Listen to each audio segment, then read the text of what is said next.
Bonjour à tous et à toutes. Nous allons vous présenter un rendez-vous mensuel en lien avec un projet initié l'an passé, Regards différents, et en partenariat avec le FIF, Festival international du film sur le handicap. L'idée découle de la prise de conscience d'une certaine méconnaissance des handicaps existants. Nous tenterons ainsi de développer des thèmes inhérents à tous les handicaps confondus, avec pour objectif de faciliter leur compréhension afin de les appréhender plus simplement. Pour ce faire, nous pourrions nous appuyer sur les grands groupes de handicap que nous avons choisi de diviser en 4.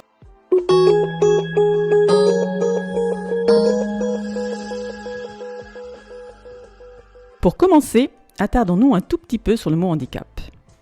Il désigne la limitation des possibilités d'interaction d'un individu avec son environnement, causée par une déficience provoquant une incapacité permanente ou non, vis-à-vis d'un environnement, que ce soit en termes d'accessibilité, d'expression, de compréhension ou d'appréhension. Il s'agit donc plus d'une notion sociale que d'une notion médicale. On estime aujourd'hui à 6 millions les personnes en France touchées par un handicap.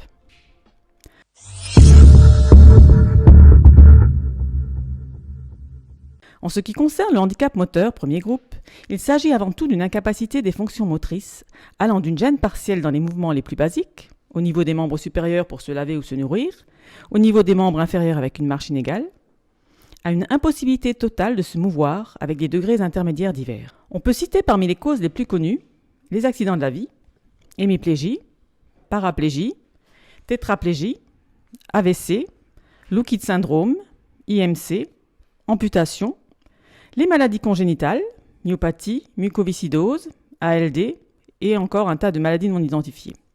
Les maladies génétiques ou congénitales se déclarant plus tard dans la vie, Parkinson, sclérose en plaques, ataxie de Friedreich.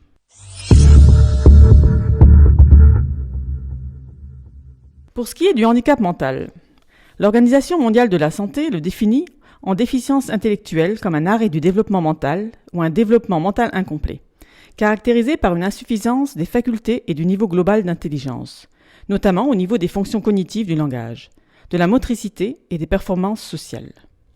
Il touche 1 à 3% de la population chaque année. 6 000 enfants naissent en étant atteints d'un handicap mental. La trisomie 21 est la forme la plus connue du handicap mental. Elle vient d'une anomalie chromosomique. Elle concerne 50 000 à 60 000 personnes en France, soit 10 à 12% des personnes handicapées mentales en France, et touche 1000 nouveau-nés chaque année.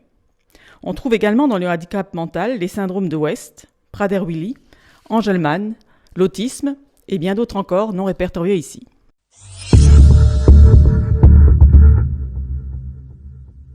Pour le troisième groupe, le handicap sensoriel. Il s'agit du handicap auditif et visuel. Pour le premier, les personnes sont atteintes de surdité, un état pathologique caractérisé par une perte partielle ou totale du sens de l'ouïe. Ce handicap peut être présent dès la naissance ou acquis durant la vie de la personne. Les causes de la surdité peuvent être génétiques, virales ou parasitaires pendant la grossesse, dues à des maladies comme la méningite, accidentelles ou par un traumatisme sonore. Les déficiences auditives ne sont pas visibles, mais souvent stigmatisantes. Les personnes sourdes ou malentendantes communiquent le plus souvent avec la langue des signes française. Plus de 4 millions de personnes sont atteintes de handicap auditif en France, dont près de 300 000 sont malentendantes profondes à sourdes. Pour le second, le handicap visuel, les personnes sont atteintes de cécité ou de malvoyance. Les causes peuvent être des maladies comme la cataracte ou le glaucome, ou héréditaires. La plupart des personnes atteintes de la cécité développent plus profondément leurs autres sens, comme celui du toucher par exemple, qui va servir pour l'apprentissage et la maîtrise de l'alphabet braille.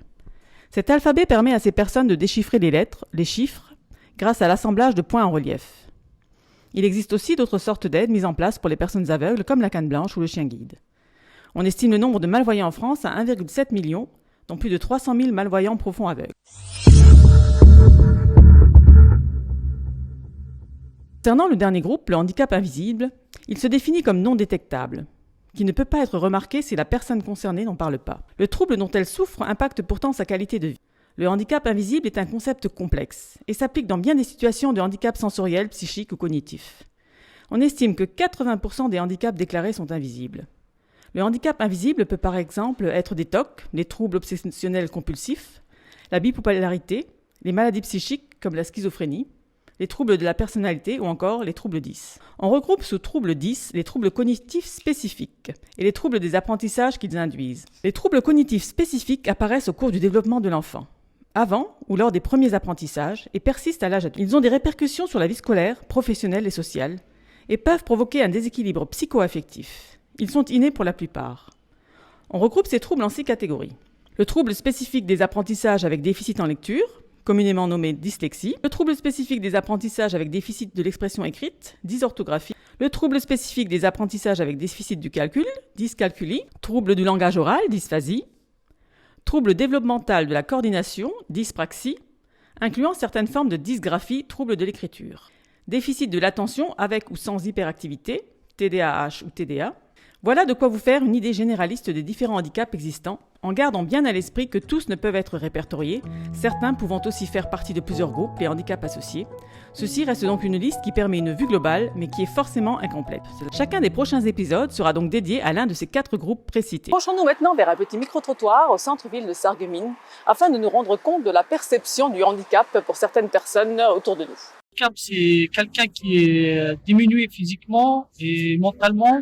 Alors le handicap, c'est quelque chose qui nous met des freins dans la vie, donc que ce soit dans la vie sociale, vie privée ou vie professionnelle. Peut-être de pas pouvoir se servir de ses membres, d'être obligé de faire appel à quelqu'un concernant les tâches quotidiennes, et c'est vraiment difficile. Et par rapport à tous ces handicaps que certaines personnes rencontrent dans la vie, est-ce que vous connaissez des associations qui peuvent leur venir en aide?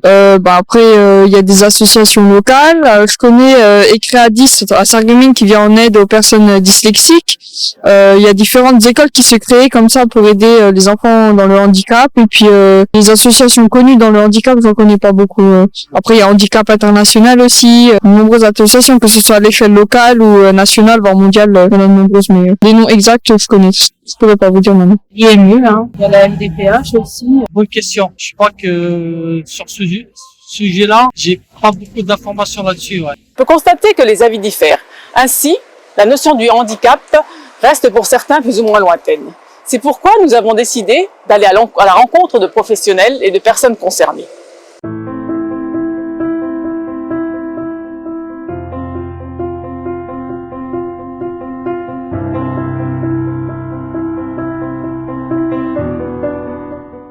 Dans le prochain épisode, nous aurons le plaisir de découvrir leurs témoignages qui nous permettront ainsi d'avoir un regard plus proche de la réalité.